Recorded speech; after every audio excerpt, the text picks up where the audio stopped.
फिर से आज की शाम में एक बार फिर से धन्यवादित हैं परमेश्वर का। कोटि कोटि धन्यवाद हो।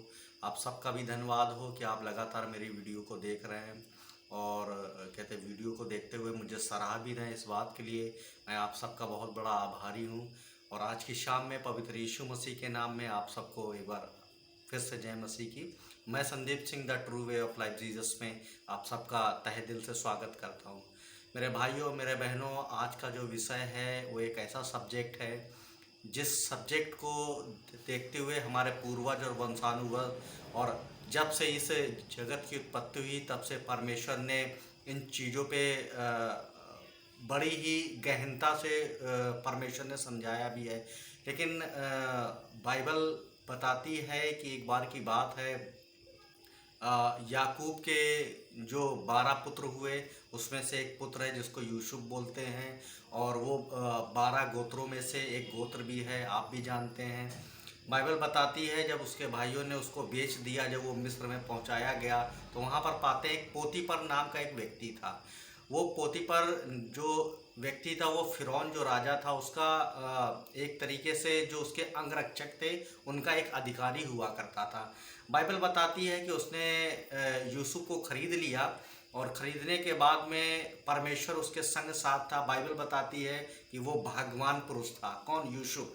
क्योंकि परमेश्वर जिसके संग साथ है वो वाकई में भाग्यवान पुरुष ही होगा।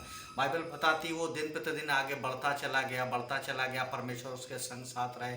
पोतीपर ने उस यूसुफ को अपने घर में रख लिया। जब उसने देखा और पाया कि उसके साथ यहोवा परमेश्वर इस जगत का उद्धार करता, इस जगत को बनाने वाला उसके संग साथ रहता और सारी चीज़ें सफल करता चला जाता। तो बाइबल ऐसा बताती है कि पोतीपर ने उस यूसुफ को अपने घर में रखा और उसको क्या घर में क्या मैदान में सारी चीज़ों का अधिकारी बना दिया। और परमेश्वर यहोवा भी उसको घर क्या मैदान पोतीपर के घर में परमेश्वर आशीष देने लगा। बाइबल बताती है कि जो यूसुफ था वो सुंदर और रूपवान था। जिसको बाइबल सुंदर और रूपवान बता दे मेरे भाइयों मेरे बहनों, 100% सत्यता, 100% प्योरिटी, 24 कैरेट के अकॉर्डिंग।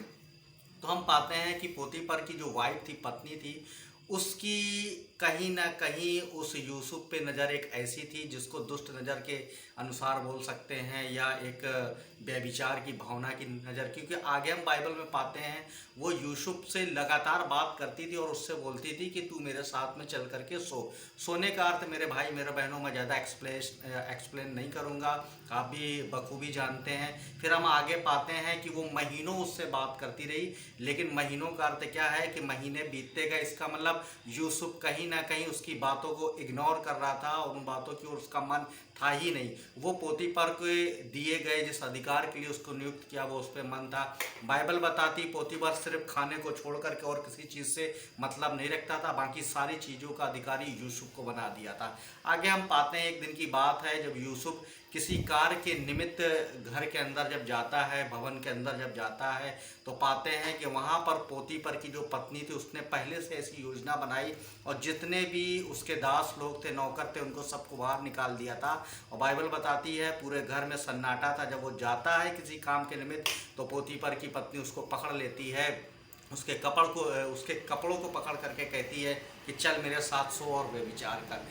तो वहाँ पर जो यूसुफ है एक बहुत अच्छी खूबसूरत बात उसके जीवन से हम पाते हैं और यही रीज़न, यही कारण है कि आज हम उसके बाइबल में, इतिहास में उसके बारे में सुनते। और एक बहुत बड़ा एग्जाम्पल है वो आज के नौजवान युवकों के लिए। मेरे भाई आज का सब्जेक्ट भी नौजवान जो आज के भाई हैं उनके लिए है ये सब्जेक्ट। तो हम पाते हैं कि वो ये बोलता है यूसुफ के, देख तेरा जो पति है उसने मुझे इस घर में सारे चीज़ों का अधिकारी बनाया और मैं इस घर में सबसे बड़ा हूँ। सिर्फ तुझे जो उसकी तू पत्नी है तुझे छोड़ करके मुझे सारी चीज़ों का अधिकारी उसने मुझे बना करके रखा। फिर वो वहाँ पर इस तरीके से एक्सप्लेन करता है कि अगर मैं ऐसा काम करता हूँ तो अगर मैं ऐसा बड़ा दुष्ट काम करता हूं तो मैं उस महान सेनाओं के यहोवा का अपराधी ठहरूंगा। मेरे भाई मेरे बहनों, आज के जो जवान है वो इस चीज़ पे चित्त ही नहीं लगाते। वो सोचते हैं एक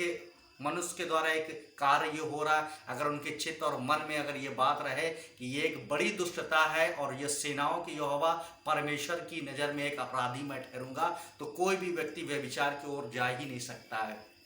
यही एक ऐसी बात थी यूसुफ के अंदर जो उसको उस व्यभिचार से मोड़ करके उसको लेकर के आई। बाइबल आगे बताती है फिर वो यूसुफ जो था इस बातों को कह करके वो एकदम से भागा और उसके जो कपड़े थे पोतीफर की पत्नी के हाथ में आए। फिर उसने कई प्रकार के उस पर कहते लांछन लगाए, बुरी बुरी बातें सोच करके गढ़ी और फिर उसको बताया।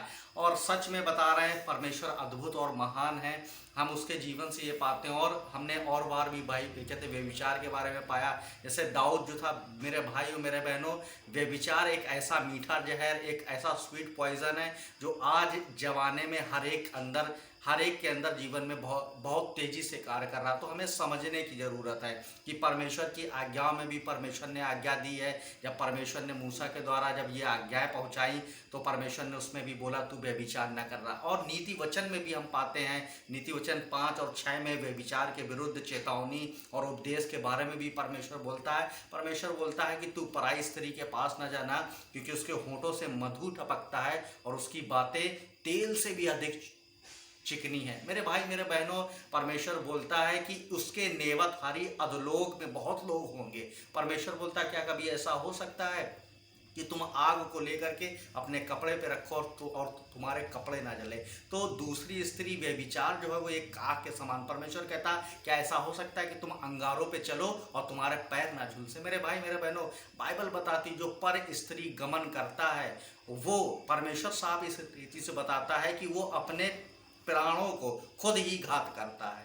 परमेश्वर बताता जो परिस्थिति गमन करता है वो निरा और कहते निर्बुद्धि मनुष्य है। तो मेरे भाई मेरे बहनों, बाइबल इस तरीके से हमें बताता, हमने पाया दाऊद के जीवन से वो भी अपने आप को नहीं संभाल पाया। कई ऐसे रहे जो परमेश्वर के सम्मुख जाते भी थे लेकिन वे विचार से अपने आप को नहीं संभाल पाए। लेकिन मेरे भाई मेरे बहनों, आज नए युवकों के लिए एक बहुत अच्छा एग्जाम्पल, अगर हमें वे विचार से बचना है तो सबसे उत्तम बात यह है कि हमें अपने जीवन में ये चीज़ आंकना है, संभालना। परमेश्वर से बुद्धि मांगे, वो आपको ज्ञान, सही और गलत का फैसले का भी परमेश्वर आत्मा देने वाला है। बाइबल के अनुसार अगर हम पाते हैं तो हम व्यभिचार से हटने का, व्यभिचार से दूर होने का सबसे अच्छा कारण है कि हमें व्यभिचार से जिनके द्वारा हम अट्रैक्ट हो रहे हैं उनसे हमें अलग होना, भागना है। क्योंकि यूसुफ भी उसको छोड़ करके ही भागा था। बाइबल कहती भाग, इसलिए हमें अपने जीवन में उस व्यभिचार से दूर भागना है। तो आज के नए युवकों के लिए ये एक उचित और अच्छी सलाह है। मैं एक बार फिर से अपने भाइयों के लिए एक बार हाथ जोड़कर मेरी ये हृदय से विनती है कि इस महापाप से, इस व्यभिचार मीठे जहर से अपने आप को बचाएं, उस परमेश्वर पे चित्त लगाएं। परमेश्वर आज भी दयालु है, अनुग्रहकारी है, विलंब से कोप करने वाला। वो जरूर आपको बुद्धि देगा ताकि इस अपराध से आप छूटे। तो आज के इस वचनों के द्वारा परमेश्वर आप सबको बहुत की आशीष दे। मैं जानता हूँ ये वचन आप सबको जरूर छेदेगा। वचन परमेश्वर का प्रभाव रहित नहीं, प्रभाव डालने वाला जरूर बात करेगा। आज की शाम के लिए वचन सुनने के लिए सबको एक बार फिर से जय मसीह की।